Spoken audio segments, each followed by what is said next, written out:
তো hello friends, তোমালোকে কেনেকুৱা আছে? মই আশা ৰাখোঁ তোমালোকে ভালে আছে। আজি আমি এটা গুৰুত্বপূৰ্ণ ভিডিঅ' লৈ আহিছোঁ, যোনটো আপোনালোকৰ অংগনবাদী ৱৰ্কাৰৰ যোনটো আপোনালোকৰ পোষ্ট ওলাইছে অংগনবাদী, ঠিক আছে। অংগনবাদী হেল্পাৰ আৰু অংগনবাদী ৱৰ্কাৰৰ কেইটা পোষ্ট আছে আৰু পোষ্টটো আপোনালোকৰ কেইটা হ'ব আৰু আপোনাৰ হেল্পাৰৰ আপোনালোকৰ কিমান টকা দৰমহা হ'ব আৰু অংগনবাদীৰ আপোনালোকৰ দৰমহা কিমান হ'ব, তাৰপিছত আপোনালোকৰ অফলাইন নে অনলাইন এপ্লাই কৰিব লাগিব, এজ ৰিলেশ্যন কিমান। তো ভিডিঅ'টো শেষলৈকে চাই থাকিব।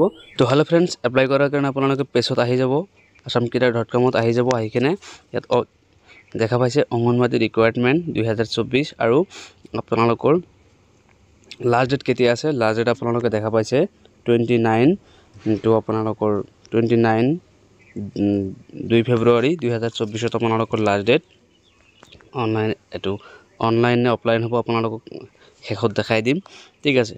আৰু পোষ্ট আছে আপোনালোকৰ কেইটা, 10টা পোষ্ট আছে অংগনবাদী ৱৰ্কাৰৰ আৰু অংগনবাদী হেল্পাৰৰ, দুটা মিলি 10টা পোষ্ট, ঠিক আছে। তাৰপিছত আপোনালোকৰ ইয়াতে অংগনবাদী যোনটো ৱৰ্কাৰ আছে, ৱৰ্কাৰৰ আপোনালোকৰ এটা পোষ্ট আছে আৰু এটা পোষ্টে এডুকেশ্যন কোৱালিফিকেশ্যন লাগিব আপোনাৰ 12 পাছ। যদি 12 পাছ নাথাকে ঠিক আছে, 12 পাছ নাথাকিলে আপোনালোকৰ মানে পাৰ্টিকুলাৰ এৰিয়াত যদি 12 পাছ নাথাকে তেনেহ'লে HSLC পাছ হ'লে হৈ যাব, ইজিবল হৈ যাব। তাৰপিছত ৰেমুনাৰেশ্যন, ঠিক আছে। ৰেমুনাৰেশ্যন চাব আপোনালোকৰ চেলাৰী পাৰ মান্থ আপুনি 4500 টকাকৈ পাব।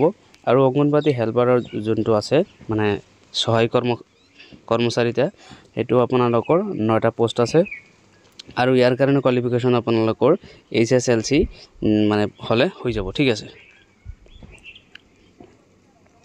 আৰু ইয়াৰ দৰমহা কিমান দিব, আৰু ইয়াৰ দৰমহা 2000 আপোনালোকে চাইছে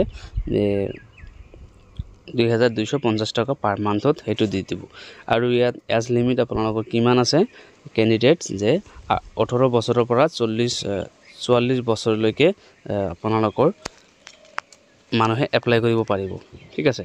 তাৰপিছত ৰেচিডেণ্ট আপোনালোকৰ সেইটো কি বুলি কৈছে, যে কোনে কোনে এপ্লাই কৰিব পাৰিব, যে কি কৈছে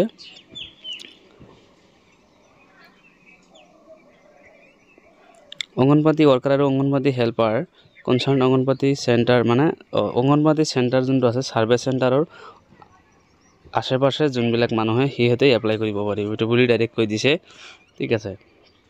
তাৰপিছত আমি এপ্লাই কেনেকৈ কৰিম, আপোনালোকৰ এপ্লাই এইটো অফলাইনত হ'ব, ঠিক আছে।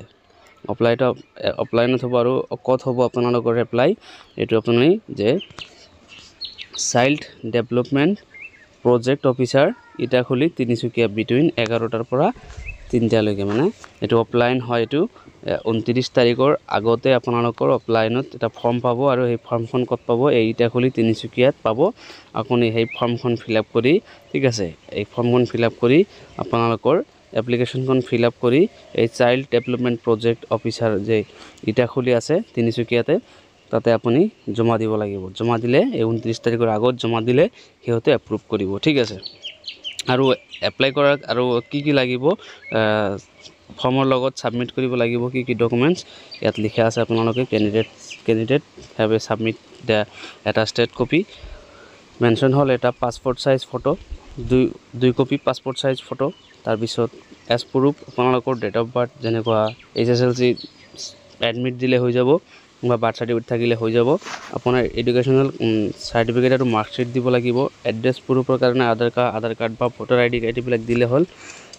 কাষ্ট চাৰ্টিফিকেট থাকিলে দিব, ডিজেবিলিটি যোনটো আপোনাৰ চাৰ্টিফিকেট থাকিলে দিব, এক্সপিৰিয়েঞ্চ চাৰ্টিফিকেট থাকিলে আপুনি দি দিব।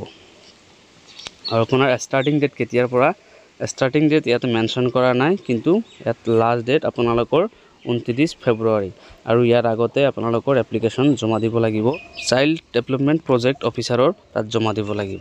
তো আজি এইখিনি আপোনালোকক জনাবলৈ আছিলে। তো আজি যদি ভিডিঅ'টো ভাল লাগে ভিডিঅ'টো শ্বেয়াৰ কৰিব, লাইক কৰিব, লগতে বন্ধু বান্ধৱীৰ লগত শ্বেয়াৰ কৰিব, আৰু আপুনি চেনেলটো নতুন হ'লে মোৰ চেনেলটো ছাবস্ক্ৰাইব কৰি দিব। তো আজি কাৰণে এইখিনিয়ে, ধন্যবাদ।